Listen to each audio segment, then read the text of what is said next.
Welcome back to another episode of The Zone Presents. I have a guest hailing all the way from the East Coast over in St. Augustine in Gainesville, Mr. Cameron Sacco. What's up, buddy? How you doing? Oh, dude, good. Thanks for having me. Hey, thanks for coming, brother.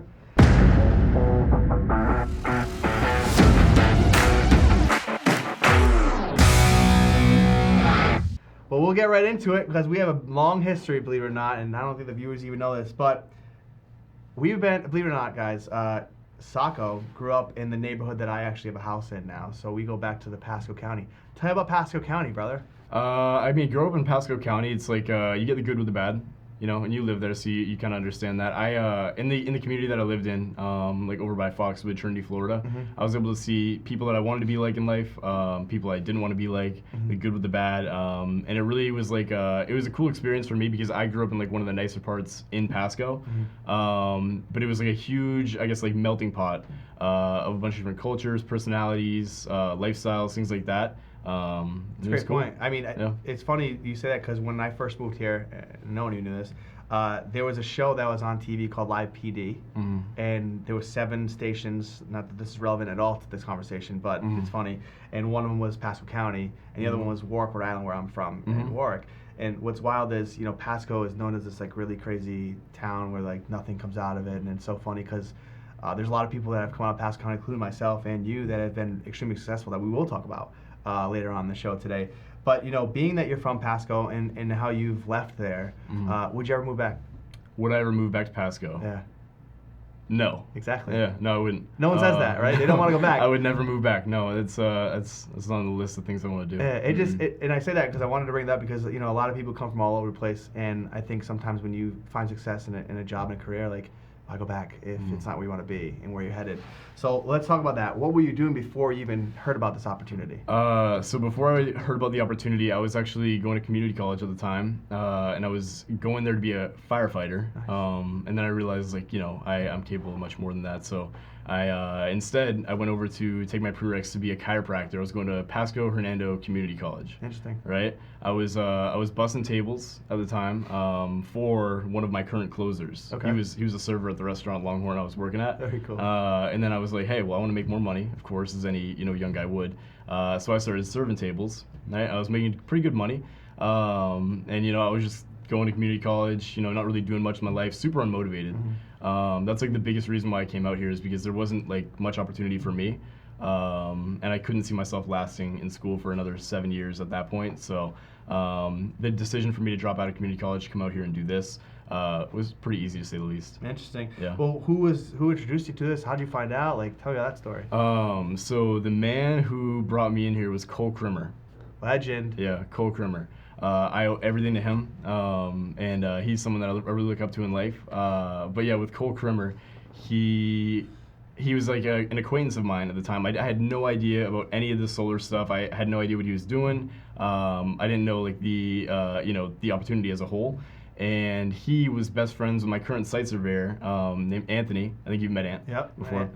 Big Ant. So he was best friends with him. I've met Cole probably like once or twice, and they did just different like house parties and stuff. But since he was cool with Ant was my best friend at the time, like growing up playing hockey.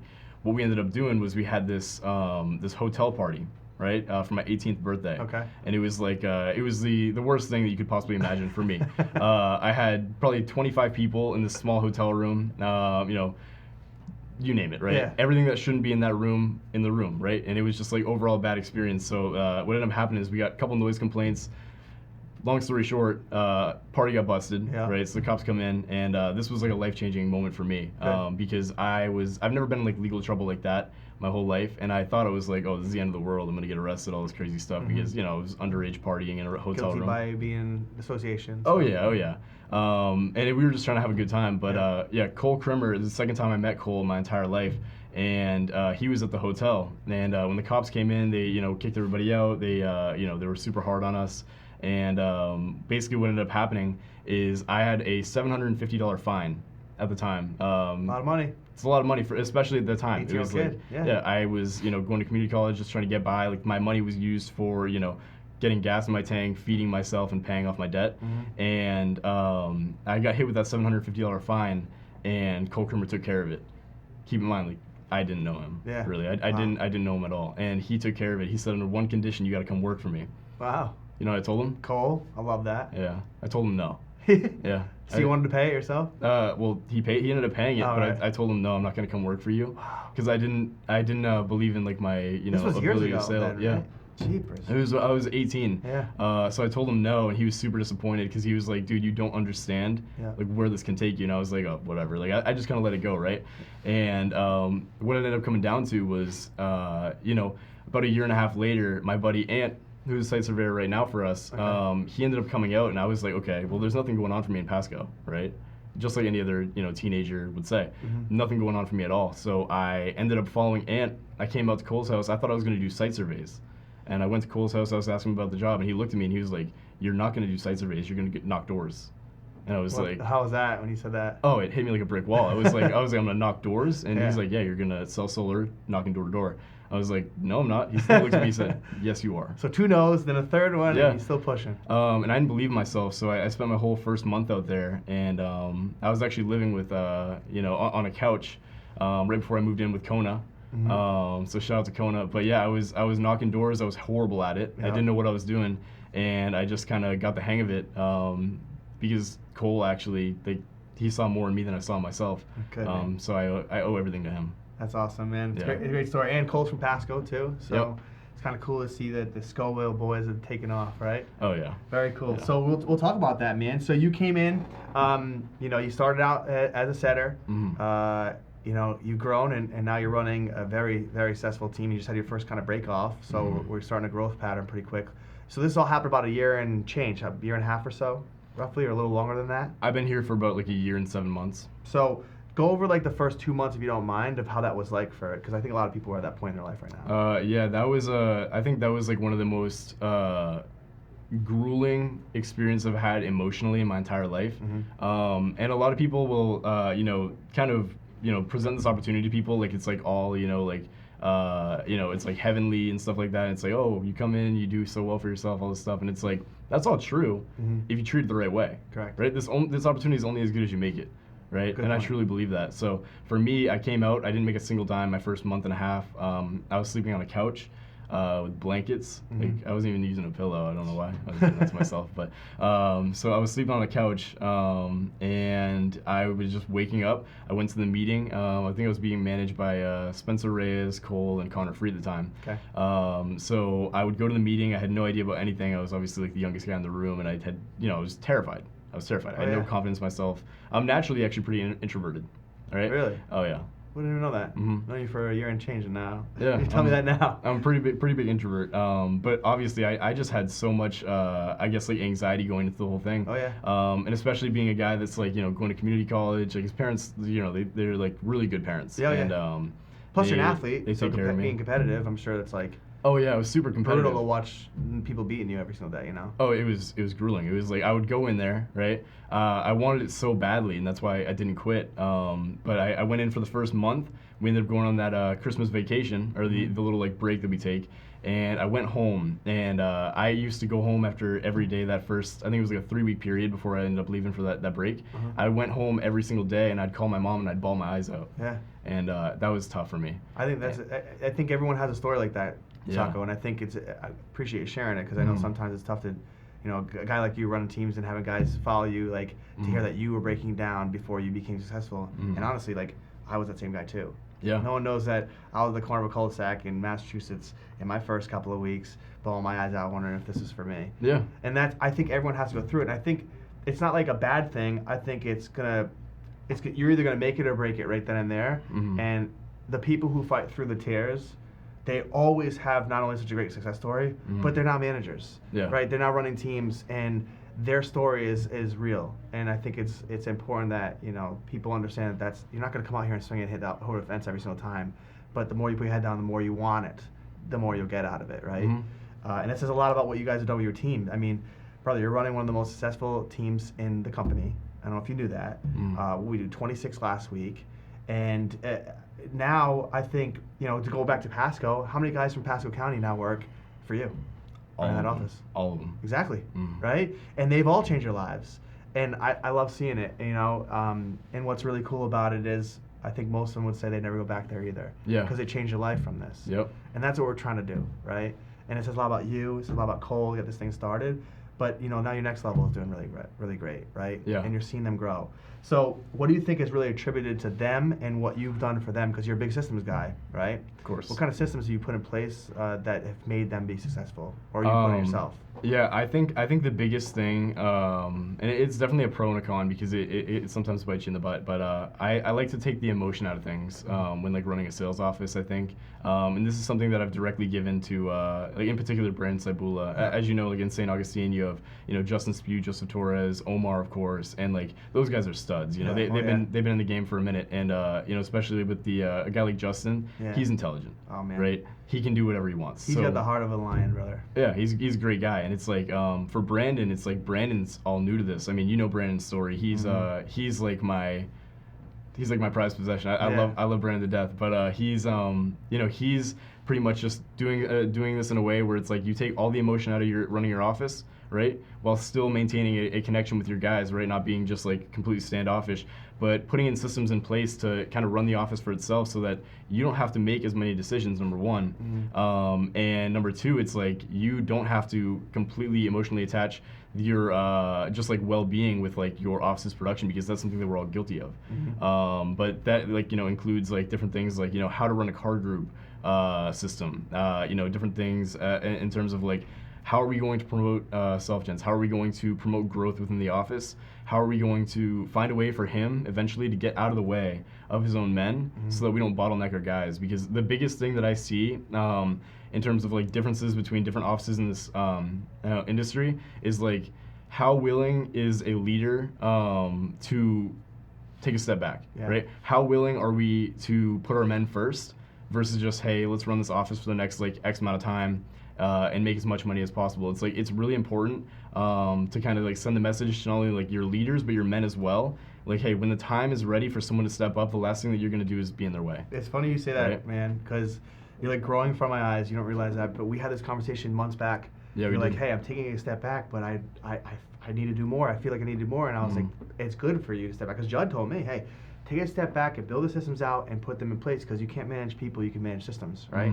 And you exemplify that really, really well. And now it's fun to hear you say that, because I remember even weeks into this step back, you're like, I feel like I need to do more. Yeah. And I'm like, no, focus on these things and this thing. And now, Cybula is doing fantastic. Obviously, Spew's been on a tear for like years now. Oh yeah. And it's just fun to see that level that's growing, and now you're effectively getting better at what you need to do. Can I just say I'm blessed. Yeah. It's like I couldn't do this. It's cool that I'm here and it's cool that I'm talking to you. Yeah. But I almost wish I had like these guys with me, because like I could not do this by myself. Absolutely. And they have been nothing short of amazing. Like working alongside like these guys, all my leaders and stuff, and like the new guys that we have coming in. It's like they are the number one thing that has given us the ability to have our teams actually have like a break off and have our teams go out and like find success and like just grow within it, because like we have so many new people they're coming into like the SCO empire like every single week, it seems like, and they come in and they say to me every single time, it's like, hey, we have never seen anything like this. Yeah. I told them, you never will. Me too. Right. Brother, truth be told, when we first started Gainesville, I just was shocked, not necessarily shocked, but I was excited and intrigued by the fact that I remember the first night I was there, you guys were literally going through trainings until after midnight. Yeah. And I'm older. I like to go to sleep at night because I'm up early. And I was there with you guys till midnight that night, and I'm like, damn. Yeah. And I walk out there. I remember driving home, and my wife was still awake, and I called her and I said, these guys are built for different. And she goes, what do you mean? And I said, well, they're literally still working right now. And not that everyone doesn't do that. I'm just saying you drill down the system in which they need to do because you learned it from Cole and it got passed down. And what is it? It's the foundation that has built SCO, right? Scoville Nation. And it's super humbling to see it, because I've had to take a step back and be like, hey, there's a couple things I can help them out with, but I'm really excited to see what you built and how they've been able to adopt it. Because that's what's going to happen next, right? Yeah. It just keeps going like that. So shout out to you and shout out to them for having that resilience to just keep doing it. Yeah. All right, so it's funny you mentioned this before. You were 18, we met Cole or had that party, and now you're 21, which, believe it or not, I think you're way older than that. Appreciate that. Mentally, obviously. Physically, you look like a 20-year-old beautiful kid. So we'll go over this. Go back to when you're 18. You're a new guy just starting out, coming into this job. Yeah. what's some of the things that you would tell that person that you think you wish someone told you when you first started? I think that the biggest thing that I wish I knew when I was actually 19 when I came in. I was just brand new 19. The biggest thing that I would say to myself when I first came in is to think bigger. I didn't know where this could take me. I wouldn't imagine back then, that first month when I came in, that number one, I'd still be here today, right? It's important to acknowledge. And number two, I really didn't think that I'd be in the position I'm in right now. Not because I didn't think it was possible, just because I didn't think that I could actually like push myself to do that. Yeah. And I think that a hard lesson I learned along the way was I didn't allow myself to think bigger. So for that exact reason, I wasn't growing at the rate that I wanted to. And even though like I have grown really fast in the company, and I'm super appreciative of it.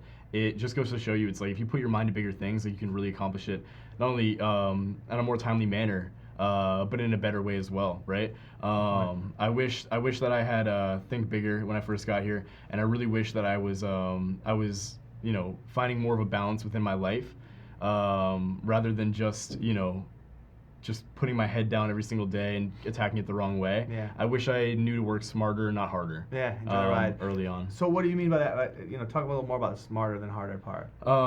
When I first actually was, setting doors in Orlando, when I was first doing it, I would approach every single day in a situation that was like, okay, I'm working right now out of fear, out of anxiety, because I didn't believe in myself. Like, I didn't know that I could actually do this job until, believe it or not, like 4 months in. Right? And I think everyone goes through that a little bit. Yeah, and the reason that I think that I pushed myself so hard is because I was constantly doubting myself, right? Everyone in Pasco County, after I started actually making a little bit of money, was completely in my corner, except for me.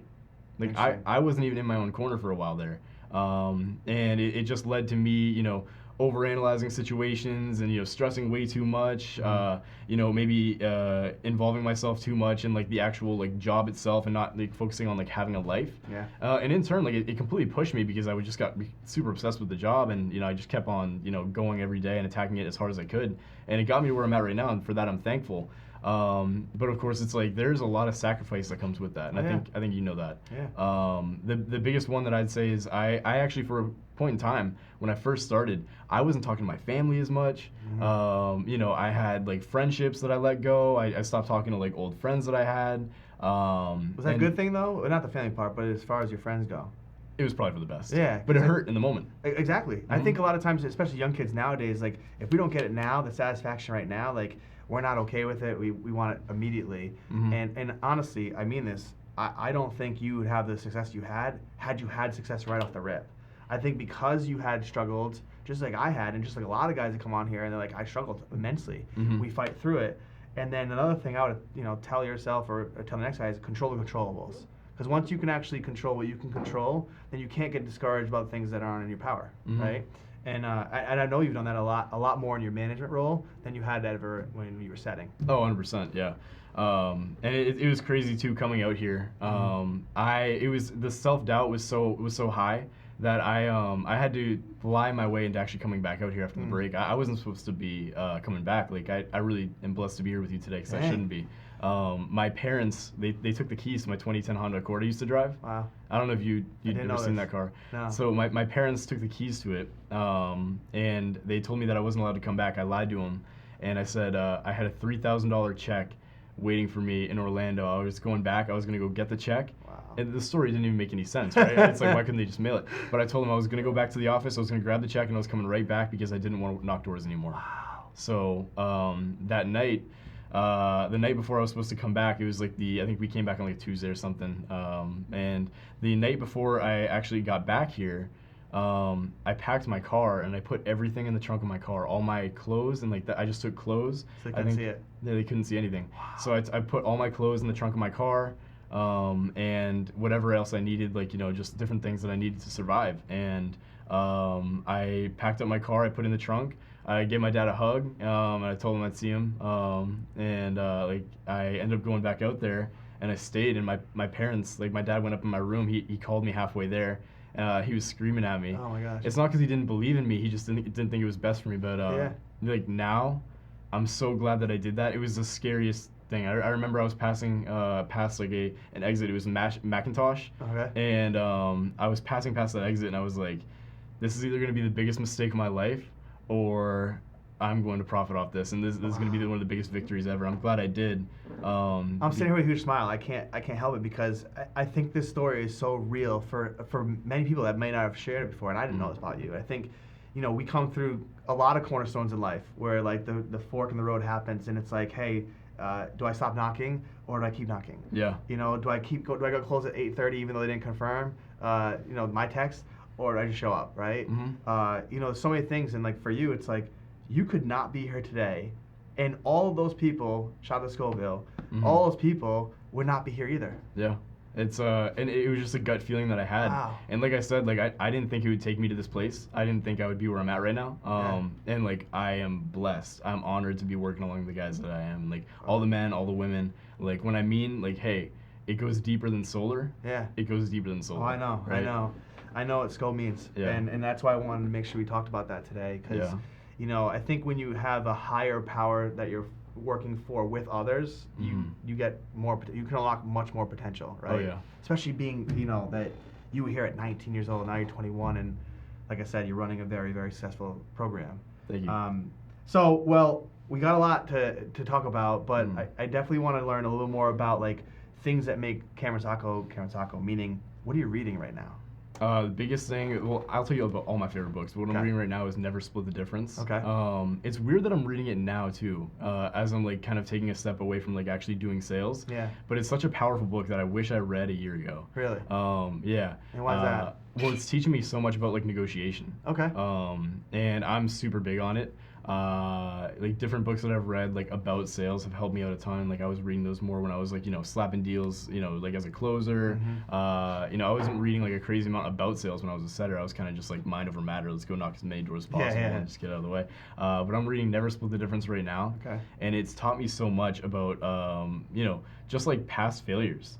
And it's like some things, like I'm big on reflecting. I'm big on analyzing my day, why things go right, why they go wrong. And one of the biggest things that I found when I was reading that book is like in certain scenarios, like in my actual sales ability, I wasn't reflecting and I wasn't recognizing like my actual mistakes in a manner that would allow me to like understand it and improve on it. And learn from it. Yeah. So that's a cool one. I don't think it's my favorite book of all time. Okay. But one big one that I just finished was Leadership. And the reason I like it so much wasn't because it taught me a ton of like new things and like how different ways to like really like look at like what I'm doing as a manager. The reason I liked it so much is because it put me in the dirt, and I realized like humbled you a little bit, right? Oh my gosh. I was reading the book and I realized how badly I messed up when I first became the manager of Gainesville. I was not a good manager, and it's like that's why I say if I didn't have these guys around me, like I couldn't do none of this by myself. Yeah. So I guess it really put things in perspective. I was like, not only do I have like a ton of room for growth in my personal life, well, also it's like, hey, I wasn't approaching any of my situations on a day-to-day basis as a manager in the correct way, and like for that reason, like I have friends I had to let go of.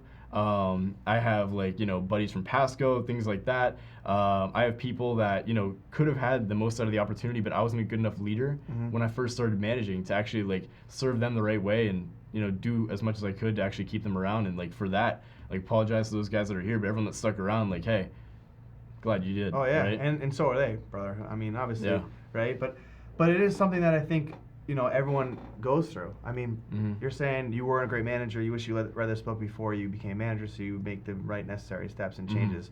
But like, let's go back to when you're setting. Like those type of things that occur, and it requires you to invest in yourself, whether it's a book or whether it's somebody that mentors you and helps you out. Like, if you're investing in something and you have money to do it, awesome. If you don't have money to invest in yourself, because that will pay tenfold every single time. And you don't have to be the best. You just keep working harder to get to the best. 100%. And you've done that. And that's what I think, we're trying to capture with these is like, hey, you're no different. We're no different than anyone else. And for anyone that is watching this, you can actually do it too. You can not be great in the beginning and work hard to it and same level. So because you went from setter to self-gen to closer to manager to now in a regional role. Like, that can happen to anyone. That happened a year and 7 months.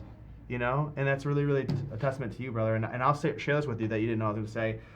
I think it has a lot to do with the fact that you not only put in systems in place, but you're very accountable, and you're one of the few guys that I know that is consistently making sure that Sunday is a planning day, and making sure that the team is on board. You guys jump on that call, and you guys know what you're doing for the rest of the week. And I think as a captain of a ship, if you don't know where you're going, anywhere will do. So you're designing that layout. Hey, we're going here. Yeah. And then they go and do it. And it's been fun to see this happen. And thanks for coming on the show. I have one more question before you go. Yeah. A hobby or something that you really that people don't know about you that you want to share. A hobby. This is gonna sound super boring. Okay. So don't make fun of me for this. I won't. My biggest hobby right now is literally being a part of my family. Good. Isn't that crazy? It's focus. I'm 21 years old.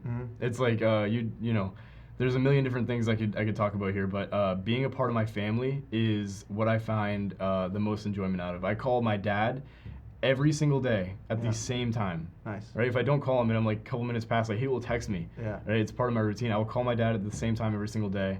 I'm actually going home this weekend to go see them. I haven't been able to see them in a while, but traveling so much. Yeah. And you know, calling my mom, calling my sisters, they're doing really well. And it's cool to see. But yeah, biggest hobby is literally going and seeing my parents, because I feel like it's so much urgency for me right now to go see my parents, because I read a quote the other day, and it was like, life is like the longest thing that we'll ever experience, right? Even that's temporary, right? I had a scary situation like when I was a setter in Orlando, where I thought that I was going to lose my father, and from that point on, you know, he was going through an AFib situation. Yeah. From that point on, I decided that I was going to do everything in my power to make sure that I was going to make sure he felt loved.